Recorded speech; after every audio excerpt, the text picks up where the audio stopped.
And of course, this is still the conversation. Let's, of course, continue in Nigeria. We have the Speaker of the Edo State House of Assembly has said that Blessings Agbebaku has said that the office of the Deputy Governor, that's Philip Shaibu, got only a 354 million naira allocation in the 2024 budget, because he will be preoccupied with his governorship ambition next year and won't be able to do much official work. The Speaker argued that the Deputy Governor should not expect to get much money, since he would not be doing much of official work. Now, to make sense of this, I have with me on the program Loretta Oduware Ogboro Oko, of course, a good governance advocate at Edo State, Nigeria. Thank you so much for your time, Loretta. Hello, Dakpo. How are you? Very well. Thank you for joining in. Thank you for having me. All Thank right. you. All right. Now, let's, of course, start off the conversation from, let me pick an aspect of the many things the Speaker said. The Speaker said the Deputy Governor got only about, a little above 300 million naira allocation in the 2024 budget because he will be preoccupied with his governorship ambition next year and won't be able to do much official work. What is your immediate reaction? I think 345 million, to be precise, is what the Deputy Governor's Office has gotten. 54. And the Governor's Office got 19 billion naira on an average, SSG 8 billion naira, and the House of Assembly, not the Speaker, the House of Assembly got 13 billion naira, with the head of service having about 968 million. You know, when I look at all of these figures, the first thing that crossed my mind was, what was the budgetary allocation in 2003 to the office of the Deputy Governor?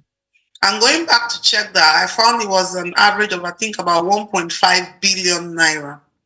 And the question on my own part is, what has befallen us in Edo State when we should be thinking about 5 million Edo State indigenes or more, and sectoral budget allocation that will make the lives of these persons better? All of a sudden, we have been reduced to the level of debating what budget goes to what office. This is really quite saddening. And for me, I mean, and other aspirants right now on the Edo State electoral pathway, what comes to mind is, do Edo State people really matter to those in governance at the moment? Or do they not understand that the people of Edo State is a lot bigger than individual ambitions, individual interests, and individual pathways? I think these are the questions we should be asking. We should be asking, what is the sectoral distribution? What is the IGR that we are showing? What are these things that we are going to do to make it? We are still going to get into, of course, the crux of the budget in terms of detail, what sector is getting what. But what seems to play out, or is perceived as playing out right now, seems to be more political. That's between the governor, and his deputy. I mean, the Speaker further said that the role of the deputy, is as allowed by the governor and not constitutional. Hence, most of the duties has been reassigned. Now, the question is this: where does the law stand when it comes to issues like this? The truth is that the office of the Deputy Governor, as it stands in Nigeria, is interpreted based on, if I can say in quotes, the Nigerian parlance. And often at times, not just in Edo State, a lot of the budgetary allocation is dependent on what has been spent before, what is projected to be spent, and of course, what the governor would be allocating to that office. So two things have happened here now. People have objectively said that they are going to allocate less task to this office in the coming year. And based on this evaluation, they are saying that task is directly proportional to how much you get. Now, there is the emotional aspect of it, which is saying that this is happening because there has been the desire to run for governorship on the part of the deputy governor. I would pretend that we actually think critically about the precedents that is being set. There are two things here. To be honest, when an individual is running for office, anybody can aspire to the highest office in the land. But at the same time, if a budget comes, the question is, let's take pen and paper. What is being allocated for? What are the projected activities of the office that are being allocated for? And people are actually leveraging on the obvious to actually work underneath and get that subtle control in place. And that is this very, very sad part, because governance should be at the forefront, and it should be all about the people and not about the distribution of these monies to different offices and a comparison. The people are being left out. The people are suffering. Governance is actually being skewed and really being dramatized right now in Edo State. And I don't think this is what should continue. All right. I think we should be thinking of how much is going to primary healthcare, how much is going to education, and we should take this drama off the table and let Edo State people begin to concentrate on issues of governance and who governs them. Well, I mean, that, of course, will lead to my next question. Now, looking at all of the allocation, what sectors do you think should have had or should, have the highest attention in terms of allocation? We know that there is health, we know that there is education. I mean, there is poverty alleviation, there is empowerment. There are quite a number of issues on ground. But looking at Edo State right now, vis-a-vis the economic realities, not just in Edo State, but across the nation, what sectors do you think needs the highest form of allocation in the state? Across the nation right now, the issue of subsidy removal, the issue of what the residual effects of what COVID has done to the economy and all of that is actually making things really, really difficult.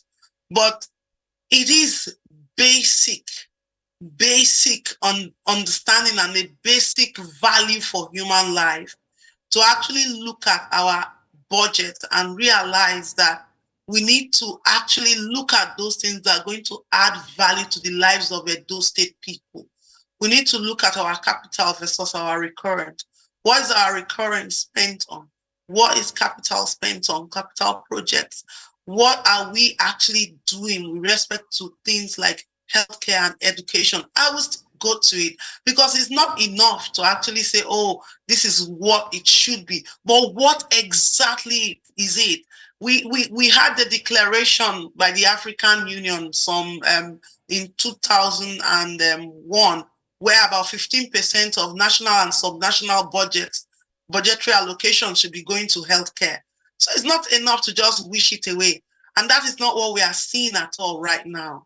We obviously can see that there are efforts in terms of poverty alleviation. And when people actually kind of put this to one sector, it baffles my mind, because if we actually invest in agriculture, if we invest in production sector, then poverty is going to be alleviated automatically. To start actually having some spurious things appearing in budgets is quite interesting. And we cannot actually, the current administration, we cannot wash away the fact that they have made gains in civil service reforms, and we can see that will actually count towards the recurrent budget expenditure. And it's something that any subsequent government should actually look at and actually continue from where they stop, because that is a laudable thing.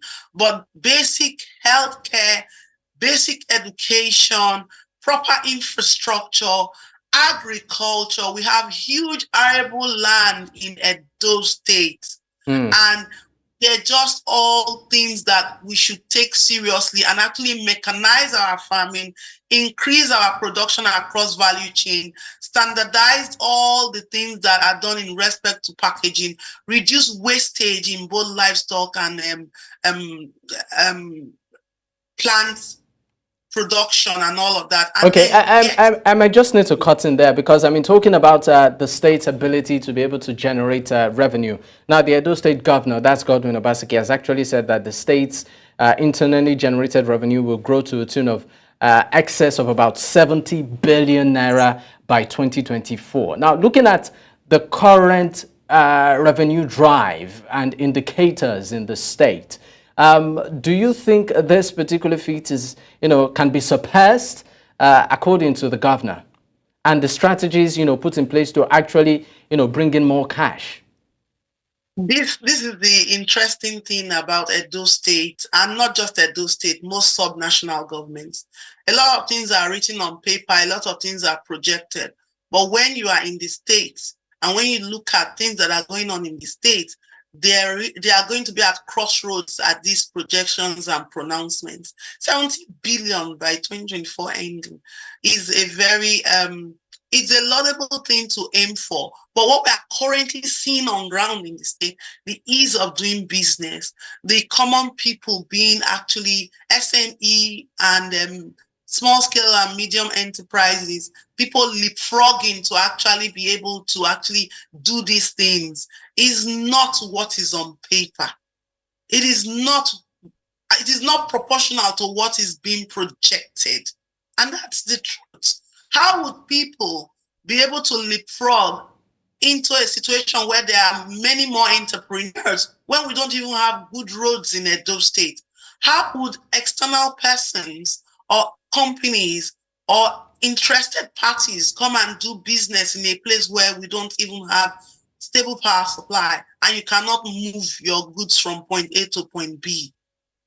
So sometimes it looks like we are drawing figures from the air and just saying things to satisfy and pacify the people without paying attention to those simple things that will actually change the lives of the average Edo State indigene. So, what aspects, Really what do you think the government, or can do, or the institutions can do to actually, achieve this, to sort of boost the economic drive of the state? What key areas should they focus on to ensure that, okay, at the end of the day, we are looking at 70 billion, maybe at the end of the day, they're raking about 100?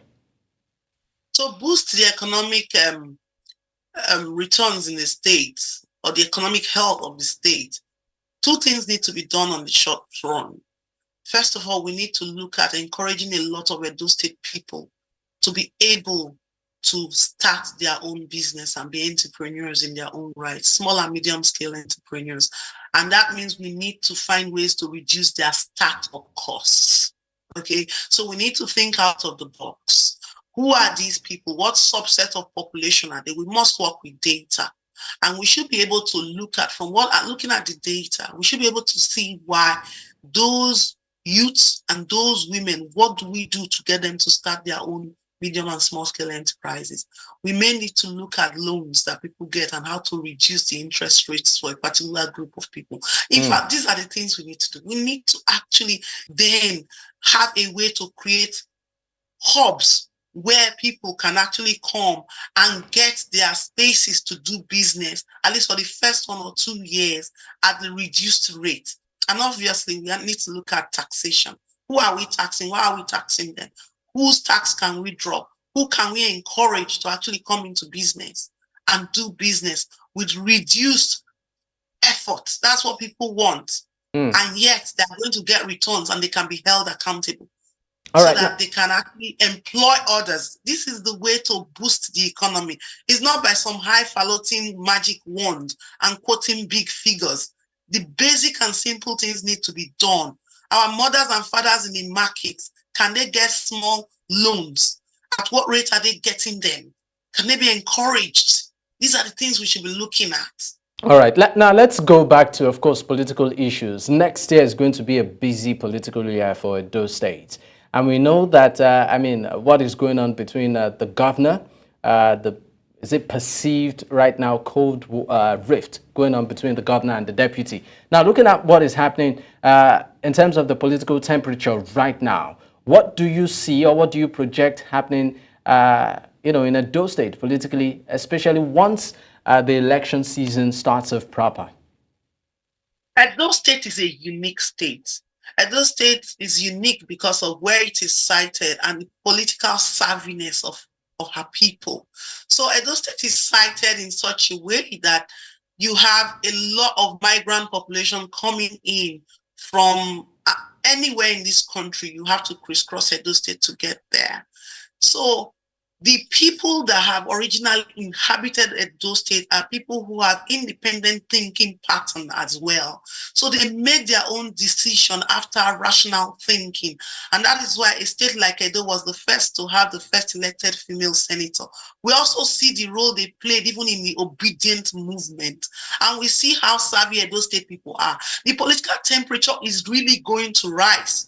It is going to rise. But what is going to happen is that in all of this rising, the people are going to be able to analyze and come to a definitive conclusion as to that person who is going to change the state for the better, for the ordinary Edo State indigenes.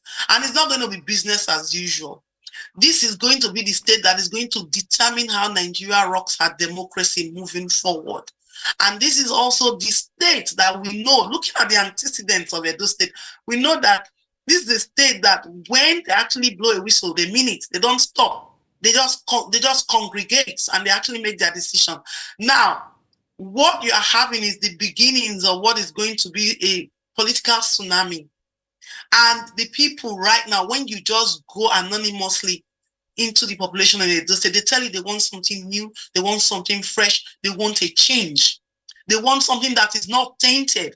They want people who have not embezzled money and is coming to recycle it for the people. And they want an empathetic governance. They want governance that is close to the people. And for governance to be close to the people, the local government, which is the unit of governance, must be empowered. So the people are going to make sure that these things that they are looking for is what they go for, irrespective of what is happening right now. All right, let's, of course, look at the person of the deputy governor. I mean, we know that he also has political ambition to, of course, run for the top job in the state, and that sort of created the foundation or the beginning of the rift with his superior, that's the governor of the state. Now, in terms of his track record and in terms of performance, in terms of influence and all of that, what is his stand or his perceived stand, in the elections in the state next year? That's why I like that you asked this question, basing it on the antecedents. So what you are effectively saying is that based on the antecedents and the performance scorecard of the current deputy governor, what do his people think about him? I think, to be objective, anybody can aspire to any seat in the country and in the state, as far as they are law-abiding citizens of the state and the country. Now, what is your report card? What is your antecedents? What can Edo State people see that the deputy governor has contributed to their lives, adding value to it across board, from Edo South to Edo North? What are those things that has made him become that poster child that has changed the lives of A, B, C, D, or E, the market woman, the farmer, these people in the hinterlands? Can the deputy governor beat his chest and say that himself and this administration that he has been a part of have actually brought succor to Edo State people on all fronts? Granted that they may have had some successes, but it leaves a lot to be desired. So, to be honest, I even think that the current governor is just I think he's taking the work away from the people, because the people actually know those who care for them, and the people are going to elect those who care for them. And I think these questions I've just asked, the deputy governor can go behind the sanctuary of his closed doors and try to answer them. You find that even the governor does not really even need to go through all this hula baloo. Edo State people know those who actually have their interest at heart, and they are willing to take these people to move with them to the next level. I doubt if Edo State people will give the deputy governor the kind of scorecard right now he is pretending or thinking that he has when the time comes. So if you really look at it, slashing his budget, not slashing his budget, is not even that thing that's going to probably make the difference. It is the people themselves that are going to make the difference. And they hold this scorecard. And I'm telling you today that, that we know, the people know who those are that actually have their interest at heart, and those who are creating a whole hoax of drama to continue to milk Edo State people. Loretta Oduare Ogboro Oko, good governance advocate from Edo State, Nigeria. Thank you so much for your time.